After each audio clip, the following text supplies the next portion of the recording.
In Islam, Isa ibn Maryam, or Jesus, is understood to be the penultimate prophet and messenger of Allah, and al-Masih, the Arabic term for Messiah, the Christ, sent to guide the children of Israel with a new revelation, al-Injīl. Jesus is believed to be a prophet who neither married nor had any children, and is reflected as a significant figure, being mentioned in the Quran in 93 ayaat with various titles attached such as Son of Mary, Spirit of God, and the Word of God, among other relational terms, directly and indirectly, over 180 times. The Quran and most Hadith mention Jesus to have been born a pure boy to Mary as the result of virginal conception, similar to the event of the Annunciation in Christianity. In Islamic theology, Jesus is believed to have performed many miracles, several being mentioned in the Quran, such as speaking as an infant, healing various ailments like blindness, raising the dead to life, making birds out of clay and breathing life into them. Over the centuries, Islamic writing has referenced other miracles like casting out demons, having borrowed from pre-Islamic sources, some heretical, and from canonical sources as legends were expanded. Like all prophets in Islamic thought, Jesus is also called a Muslim, as he preached that his followers should adopt the straight path. Jesus is believed to have been the precursor to Muhammad, attributing the name Ahmad to a following prophet. Islam traditionally teaches the rejection of divinity, that Jesus was not God incarnate, nor the Son of God, and, according to some interpretations of the Quran, the Islamic view of Jesus' death and crucifixion is widely denied and not believed to have occurred, despite the earliest Muslim traditions and exegesis quoting somewhat conflicting reports regarding death and length of death. The mainstream Muslim belief is that Jesus didn't suffer death but was instead raised alive to heaven. Muslim tradition believes Jesus will return to earth near the day of judgment to restore justice and to defeat al-Masih ad-Dajjal, not as a new prophet, but continuing from the time of his ascension and living for another 40 years before dying a natural death. Birth of Jesus. The account of Jesus begins with a prologue narrated several times in the Quran, first describing the birth of his mother, Mary, and her service in the Jerusalem temple, while under the care of the prophet and priest Zechariah, who was to be the father of John the Baptist. The narrative has been recounted with variations and additions by Islamic historians over the centuries. Ibn Ishaq, an Arab historian and hagiographer, wrote the account entitled Kitab al-Mu'tada, reporting that Zechariah is Mary's guardian briefly, and after being incapable of maintaining her, he entrusts her to a carpenter named George. Secluded in a church, she is joined by a young man named Joseph, and they help one another fetching water and other tasks. Mary is later described as a widow, without mention of a previous husband. The account of the birth of Jesus follows the Quran's narrative, adding that the birth occurred in Bethlehem beside a palm tree with a manger. At-Tabari, a Persian scholar and historian, contributed to the Jesus birth narrative by mentioning envoys arriving from the king of Persia with gifts for the Messiah, the command to a man called Joseph to take her and the child to Egypt and later return to Nazareth. The work The Meadows of Gold by al-Masih, an Arab historian and geographer, reports Jesus being born at Bethlehem on Wednesday the 24th of December without mentioning the Quranic palm tree. Ali ibn al-Atir, an Arabic-Kurdish historian and biographer, reported in The Perfection of History, a work which became a standard for later Muslims, that Joseph the carpenter had a more prominent role, but isn't mentioned as a relative husband of Mary. Al-Atir writes about how Jesus as a young boy helped to detect a thief, and about bringing a boy back to life which Jesus was accused of having killed. He mentions a version mention of the birth narrative taking place in Egypt without mention of a manger under the palm tree, but adds that the first version of the birth in the land of Mary's people is more accurate. Al-Atiyah makes the point believing Mary's pregnancy to have lasted not 9 or 8 months, but only a single hour. His basis is that this understanding is closer to where the Quran says Mary conceived him and retired with him to a distant place. Annunciation: the virgin birth of Jesus is announced to Mary by the angel Gabriel while Mary is being raised in the temple after having been pledged to God by her mother. Gabriel states she is honored over all women of all nations and has brought her glad tidings of a holy son. A hadith narrated by Abu Hurairah, one of the earliest companions of Muhammad, quotes Muhammad, "Hardly a single descendant of Adam is born without Satan touching him at the moment of his birth.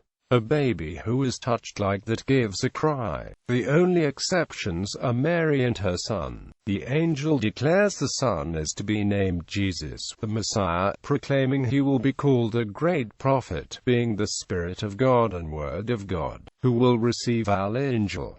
The angel tells Mary that Jesus will speak in infancy and, when mature, will be a companion to the Most Righteous.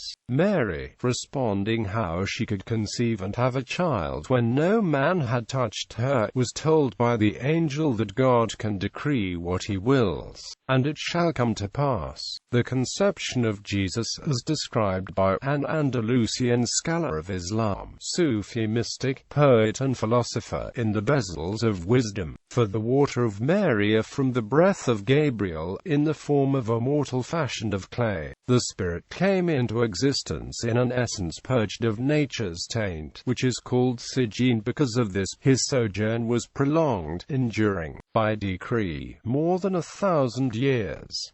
A spirit from none other than God, so that he might raise the dead and bring forth birds from clay. Ibn al-Arabi further elaborates on the meeting between Gabriel and Mary, the son of Mary, albeit that he is the son of Mary without doubt. Gabriel was in mortal form without blowing, then he blew. Considered in his mortal form, one might say that he is the son of Mary. Considered in his form of humanity, one might say that he is of Gabriel, while considered with respect to the revival of the dead, one might say that he is of God as Spirit. Thus one might call him the Spirit of God, which is to say that life is manifest into whomsoever he blows. Sometimes it might be imagined, using the passive principle, that God is in him, sometimes that an angel is in him, and at other times mortality and humanity. He is indeed according to that aspect which predominates in the one who considers him. Mary, overcome by the pains of childbirth, is provided a stream of water under her feet from which she could drink, and a palm tree which she could shake so ripe dates would fall and be enjoyed. As Mary carried baby Jesus back to the temple, she was asked by the temple elders about the child. Having been commanded by Gabriel to observe silence, she points to the infant Jesus. "Peace be upon me, the day I was born, and the day I die, and the day I am raised up alive." Jesus speaking from the cradle is mentioned as one of 6 miracles in the Quran. The speaking infant narrative is also found in the Syriac Infancy Gospel, a pre-Islamic 6th century work. Childhood. The narrative of fleeing from Herod continues similarly to the narrative found in the canonical Gospels and non-canonical sources, with some Islamic narratives having Jesus and family staying in Egypt for 12 years. Many moral stories and miraculous events of Jesus' youth are mentioned in Qisas al-Anbiya, books composed over the centuries about pre-Islamic prophets and heroes. Al-Masih reports Jesus as a boy studying the Jewish religion, reading from the Psalms and finding, traced in characters of light, "You are my son and my beloved. I have chosen you for myself," with Jesus then claiming, "Today the word of God is fulfilled fulfilled in the Son of Man, in Egypt. During the stay in Egypt, several miracles were reported. Jesus at 9 months old explains Muslim creed fundamentals to a schoolmaster. Jesus reveals thieves to a wealthy chief, fills empty jars of something to drink, reveals what parents were eating at home while playing with their children, provides food and wine for a tyrannical king, proves to this same king his power in raising a dead man from the dead, raises a child accidentally killed and causes the garments from a single colored vat to come out with various colors. Adulthood. Mission. It is generally agreed that Jesus spoke Aramaic, the common language of Judea in the 1st century AD and the region at large. Most Islamic tradition conveys Jesus and his teaching conform to the prophetic model, a human, as with previous prophets, sent by God to a certain people at a certain time, to present both a judgment upon humanity for worshipping idols and a challenge to turn to the one true God. Tradition believes Jesus' mission was to the people of Israel, his status as a prophet confirmed by numerous miracles. The first and earliest view of Jesus in Islamic thought is that of a prophet, a human being chosen by God to present both a judgment upon humanity for worshipping idols and a challenge to turn to the one true God, is foundational for all Muslims. For this base is reflected upon all previous prophets through the lens of Muslim identity. Jesus is no more than a messenger repeating the same message of the ages. Jesus is not traditionally perceived as divine, yet Muslim ideology is careful not to view Jesus as less than this, for in doing so would be sacrilegious and similar to rejecting a recognized Islamic prophet. The miracles of Jesus and the Quranic titles attributed to Jesus demonstrate the power of God rather than the divinity of Jesus, the same power behind the message of all prophets.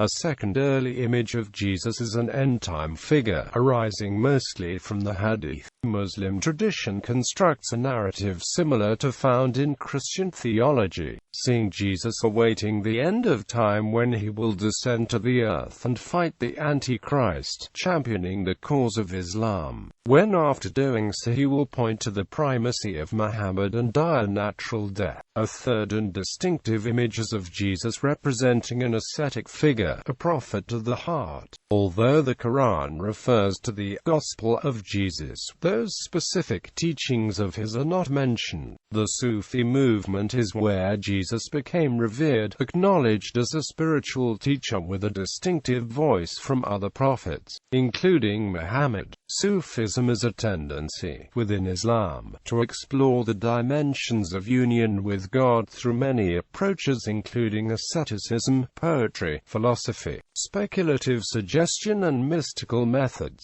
Although Sufism to the Western mind may seem to share similar origins or elements of Neoplatonism, Gnosticism and Buddhism, the ideology is distinctly Islamic since they adhere to the words of the Quran and pursue imitation of Muhammad as the perfect man. Preaching. The Islamic concept of Jesus preaching is believed to have originated in Kufa, Iraq, where the earliest writers of Muslim tradition and scholarship was formulated, whom the Kufan are labeled after. The concepts of Jesus and his preaching ministry was adopted from the early ascetic Christians of Egypt who opposed official church bishopric appointments from Rome. The earliest stories, numbering about 85, are found in two major collections of ascetic literature entitled Kitab al-Zdwalraqaiq Biban, al-Mubarak, and Kitab al-Zdwh Biban Hanbal. These sayings fall into four basic groups consisting of A. Eschatological sayings, B. Quasi-gospel sayings, C. Ascetic sayings and stories, D. Sayings echoing intra-Muslim polemics. The first group of sayings expand Jesus's archetype as portrayed in the Quran. The second group of stories, although containing a gospel core, are expanded with a distinctly Islamic stamp. The third group, being the largest of the four, portrays Jesus as a patron saint of Muslim asceticism. The last group builds upon the Islamic archetype and Muslim-centric definition of Jesus and his attributes, furthering esoteric ideas regarding terms such as Spirit of God and Word of God. Death. Most Islamic traditions, save for a few, categorically deny that Jesus physically died, either on a cross or another manner. The contention is found within the Islamic traditions themselves, with the earliest Hadith reports quoting the companions of Muhammad stating Jesus having died, while the majority of subsequent Hadith and tafsir have elaborated an argument in favor of the denial through exegesis and apologetics, becoming the popular view. Professor and scholar Mahmoud M. Ayub sums up what the Quran states despite interpretative arguments. The Quran, as we have already argued, does not deny the death of Christ. Rather, it challenges human beings who in the folly have deluded themselves into believing that they would vanquish the divine word, Jesus Christ, the messenger of God. The death of Jesus is asserted several times and in various contexts. Some disagreement and discord can be seen beginning with Ibn Ishaq's report of a brief accounting of events leading up to the crucifixion, firstly stating that Jesus was replaced by someone named Sergius, while secondly reporting an account of Jesus' tomb being located at Medina, and thirdly citing the places in the Quran that God took Jesus up to himself. An early interpretation of verse 355, al-Tabari records an interpretation attributed to Ibn Abbas, who used the literal "I will cause you to die" in place of the metaphorical mutawafika, Jesus died, while Wahb ibn Munabi, an early Jewish convert, is reported to have said, God caused Jesus, son of Mary, to die for 3 hours during the day, then took him up to himself. Tabari further transmits from Ibn Ishaq, God caused Jesus to die for 7 hours, while at another place reported that a person called Sergius was crucified in place of Jesus.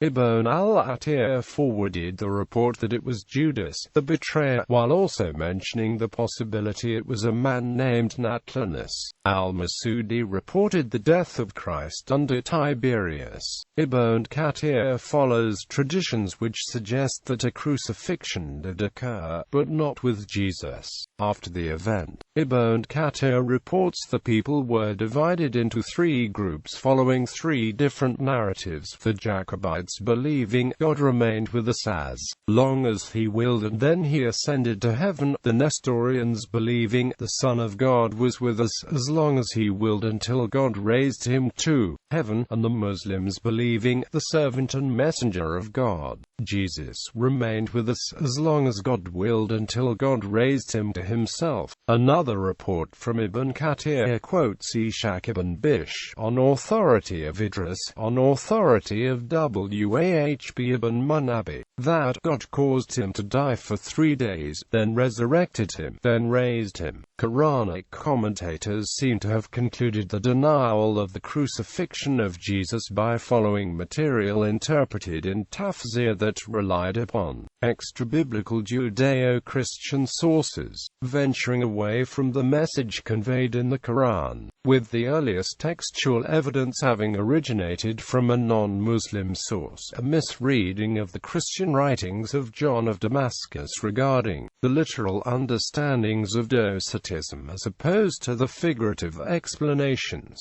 John of Damascus highlighted the Quran's assertion that the Jews did not crucify Jesus, being very different from saying that Jesus was not crucified, explaining that it is the varied Quranic exegetes in tafsir, and not the Quran itself, that denies the crucifixion, further stating that the message in the 4-157 verse simply affirms the historicity of the event. Ja'far ibn Mansur al-Yaman, Abu Hayt Mahmud ibn Hamdan al-Razi, Abu Yaqub al-Sijistani, Muayyad Fildin al-Shirazi, and the group Ikhwan al-Safa also affirmed the historicity of the crucifixion, reporting Jesus was crucified and not substituted by another man, as maintained by many other popular Quranic commentators and tafsir. Instead, these writers understood, so Jesus went the next day and appeared to the people and summoned them and preached to them until he was seized and taken to the king of the Banu Israel. The king ordered his crucifixion, so his Nasut was crucified, and his hands were nailed to the wooden cross, and he stayed crucified from morning till evening. And he asked for water but was given vinegar. Then he was pierced with a lance and buried in a place near the cross while 40 troops guarded the tomb. And all of this occurred in the presence of the disciples. When they saw him, they knew that it was he certainly, and that he had commanded them to differ about it. Then they gathered 3 days later in a place. And Jesus did appear to them, and they saw that mark which was known by them. The news was spread among the Banu Israel that the Messiah was not killed. So the tomb was opened and the Nasut was not found. Thus the troops differed among themselves and much idle chatter ensued, and the story was complicated. Abu Hayt Mahmud ibn Hamdan al-Razi's Alam al-Nubawa is quoted describing the reconciliation of the Quranic and biblical passages. An example of this is in the Evangel as in the Gospel of John. The Messiah died in body, whereas he is alive in the spirit. So they thought that he who died in the body was delivered from sin. And in the Gospel of Luke, I say to you, O my dear friends, do not fear those who kill the body, but cannot do more than that. And in the Gospel of Matthew, do not fear those who kill the body but are not able to kill the soul, and fear the one who can destroy the soul and cast their body into the fire. These passages from the Gospels are consistent with the Quran in terms of their actual meaning, since both the scriptures attest that Jesus could not be killed in the full sense, that is, in both body and soul. Possible substitutionist origins. It is unclear exactly where the substitutionist interpretation originated, but some scholars consider the theory originating among certain heretical Gnostic groups of the 2nd century. Rivak finds the Quran and Hadith to have been clearly influenced by the non-canonical Christianity that prevailed in the Arab Peninsula and, further, in Abyssinia. Substitution interpretation. Muslim commentators have been unable to convincingly disprove the crucifixion. Rather, the problem has been compounded by adding the conclusion of the substitutionist theories.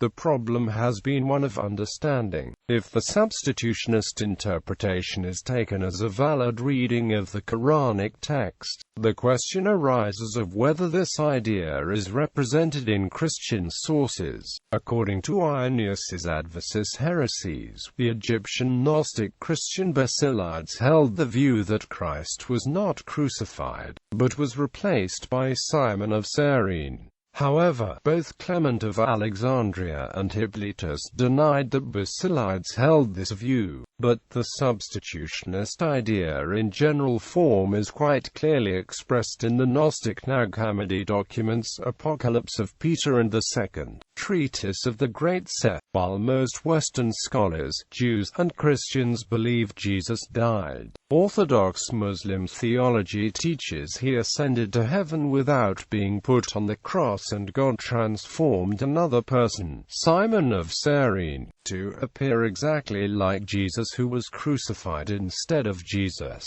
ascension. Islamic texts categorically deny the idea of crucifixion, a death attributed to Jesus by the New Testament. The Quran states that people sought to kill Jesus, but they did not crucify nor kill him, although this was made to appear to them. Muslims believe that Jesus was not crucified, but instead, he was raised up by God into the heavens. This raising is often understood to mean through spiritual ascension. And they said, "We have killed the Messiah Jesus, son of Mary, the messenger of God." They did not kill him, nor did they crucify him, though it was made to appear like that to them. Those that disagreed about him are full of doubt, with no knowledge to follow, only supposition. They certainly did not kill him.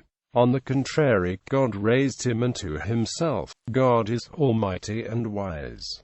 Discussing the interpretation of those scholars who deny the crucifixion, the Encyclopedia of Islam writes, "The denial, furthermore, is in perfect agreement with the logic of the Quran. The biblical stories reproduced in it and the episodes relating to the history of the beginning of Islam demonstrate that it is God's practice to make faith triumph finally over the forces of evil and adversity. So truly with hardship comes ease. For Jesus to die on the cross would have meant the triumph of his executioners, but the Quran asserts that they undoubtedly fail. Assuredly God will defend those who believe. He confounds the plots of the enemies of Christ. Second coming. According to Islamic tradition, which describes this graphically, Jesus' descent will be in the midst of wars fought by al-Mahdi, known in Islamic eschatology as the Redeemer of Islam, against al-Masih ad-Dajjal and his followers. Jesus will descend at the point of a white arcade, east of Damascus, dressed in yellow robes, his head anointed. He will say prayer behind al-Mahdi, then join him in his war against the Dajjal. Jesus, considered as a Muslim, will abide by the Islamic teachings. Eventually, Jesus will slay the Antichrist, and then everyone who is one of the people of the book will believe in him. Thus, there will be one community, that of Islam. Sahih al-Bukhari, Volume 3, Book 43, Kitab al-Ilm, Hadith number 656. Allah's Apostle said, "The hour will not be established until the Son of Mary descends amongst you as a just ruler. He will break the cross, kill the pigs, and abolish the jizya tax. Money will be in abundance so that nobody will accept it." Quote, after the death of al-Mahdi, Jesus will assume leadership. This is a time associated in Islamic narrative with universal peace and justice. Islamic texts also allude to the appearance of Yajuj and Majuj, ancient tribes which will disperse and cause disturbance on earth. God, in response to Jesus' prayers, will kill them by sending a type of worm in the napes of the necks. Jesus' rule is said to be around 40 years, after which he will die. Muslims will then perform the funeral prayer for him and then bury him in the city of Medina in a grave left vacant beside Muhammad, Abu Bakr, and Umar respectively.